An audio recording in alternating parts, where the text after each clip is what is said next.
At the far end of town, where the grickle grass grows, and the wind smells slow and sour when it blows, and no birds ever sing, excepting old crows, is the street of the lifted Lorax.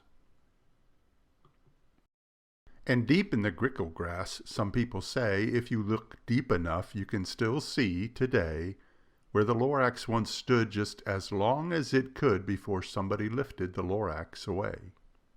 What was the Lorax? And why was it there? And why was it lifted and taken somewhere from the far end of town where the grickle grass grows? The old Onceler still lives here. Ask him. He knows. You won't see the Onceler. Don't knock at his door. He stays in his lurkum on top of his store. He lurks in his lurkum cold under the roof, where he makes his own clothes out of muffered moof. And on special dank midnights in August, he peeks out of the shutters, and sometimes he speaks and tells how the Lorax was lifted away. And he'll tell you, perhaps, if you're willing to pay. On the end of a rope he lets down a tin pail, and you have to toss in 15 cents and a nail and the shell of a great-great-great-grandfather snail. Then he lifts up the pail, makes a most careful count to see if you've paid him the proper amount. Then he hides what you paid him away in his snub, his secret strange hole in his grovelous glove. Then he grunts, "I will call you by whisper my phone, for the secrets I tell you are for your ears alone." Schloop! Down schloops the whisper phone to your ear, and the old Onceler's whispers are not very clear, since they have to come down through a snurgly hose, and he sounds as if he had smallish bees up his nose. "Now I'll tell you," he says, with his teeth sounding gray, "how the Lorax got lifted and taken away. It all started way back, such a long time back. Way back in the days when the grass was still green, and the pond was still wet, and the clouds were still clean, and the song of the swoomy swans rang out in space. One morning I came to this glorious place, and I first saw the trees, the truffula trees, the bright-colored tufts of the truffula trees, mile after mile in the fresh morning breeze. And under the trees I saw brown barbaloots frisking about in their barbaloot suits, and they played in the shade and ate truffula fruits. From the rippleless pond came the comfortable sound of the humming fish humming while splashing around. But those trees, those truffula trees. All my life I've been searching for trees such as these. The touch of their tufts was much softer than silk, and they had the sweet smell of fresh butterfly milk. I felt a great leaping of joy in my heart. I knew just what I'd do. I unloaded my cart. In no time at all I had built a small shop. Then I chopped down a truffula tree with one chop. And with great skillful skill and great speedy speed I took the soft tuft, and I knitted a thneed. The instant I'd finished, I heard a gazoomp. I looked. I saw something pop out of the stump of the tree I'd chopped down. It was sort of a man. Describe him? That's hard. I don't know if I can. He was shortish and oldish, and brownish, and mossy. And he spoke with a voice that was sharpish and bossy. "Mister," he said with a sawdusty sneeze, "I am the Lorax. I speak for the trees. I speak for the trees have no tongues. And I'm asking you, sir, at the top of my lungs—" He was very upset as he shouted and puffed. "What's that thing you've made out of my truffula tuft?" "Look, Lorax," I said, "there's no cause for alarm. I chopped just one tree. I am doing no harm. I'm being quite useful. This thing is a thneed. A thneed's a fine something that all people need. It's a shirt, it's a sock, it's a glove, it's a hat, but it has other uses, yes, far beyond that. You can use it for carpets, for pillows, for sheets, for curtains, or covers for bicycle seats." The Lorax said, "Sir, you are crazy with greed. There is no one on earth who would buy that fool thneed." But the very next minute I proved he was wrong, for just at that minute a chap came along, and he thought that the thneed I had knitted was great. He happily bought it for $3.98. I laughed at the Lorax. "You poor stupid guy. You never can tell what some people will buy." "I repeat," cried the Lorax, "I speak for the trees." "I'm busy," I told him. "Shut up, if you please." I rushed across the room and in no time at all built a radio phone. I put in a quick call. Called all my brothers and uncles and aunts, and I said, "Listen here, here's a wonderful chance for the whole Onceler family to get mighty rich. Get over here fast. Take the road to North Nitch, turn left at Weehawk, and sharp right at South Stitch." And in no time at all, in the factory I built, the whole Onceler family was working full tilt. We were all knitting thneeds, just as busy as bees, to the sound of the chopping of truffle trees. Then, oh baby, oh how my business did grow. Now chopping one tree at a time was too slow. So I quickly invented my super axe hacker, which whacked off 4 truffle trees at one smacker.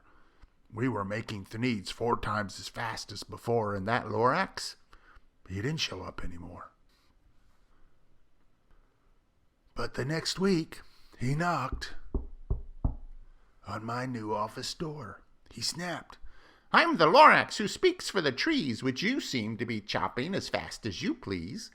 But I'm also in charge of the brown barbaloots, who played in the shade in their barbaloot suits and happily lived eating truffle fruits. Now, thanks to your hacking my trees to the ground, there's not enough truffle fruits to go round. And my poor barbaloots are all getting the crummies because they have gas and no food in their tummies. They loved living here, but I can't let them stay. They'll have to find food, and I hope that they may. Good luck, boys," he cried, and he sent them away. I, the Onceler, felt sad as I watched them all go, but business is business, and business must grow regardless of crummies and tummies, you know. I meant no harm, I most truly did not, but I had to grow bigger, so bigger I got. I biggered my factory, I biggered my roads, I biggered my wagons. I biggered the loads of the thneeds I shipped out. I was shipping them forth to the south, to the east, to the west, to the north. I went right on biggering, selling more thneeds. And I biggered my money, which everyone needs. Then again, he came back. I was fixing some pipes when that old nuisance Lorax came back with more gripes. "I am the Lorax." He coughed and he whiffed. He sneezed and he snuffled. He snargled. He sniffed.